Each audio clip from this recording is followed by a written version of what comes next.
পুকুর ঘাটে বসে থাকতে ভালোই লাগে।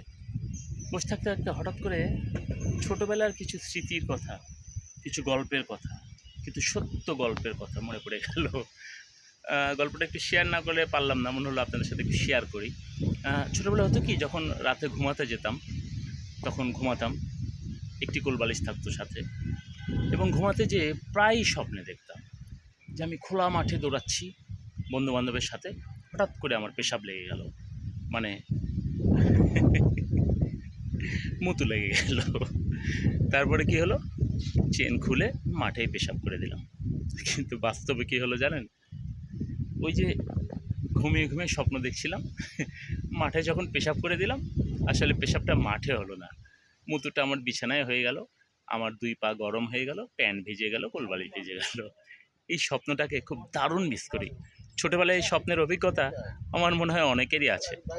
এখন খুব আফসোস হয়, ওই মাঠে দৌড়ানোর স্বপ্নটাও আর দেখি না, আর বিছানায় মুতু করার অভ্যাসটাও বদলে গেছে। দারুণ না?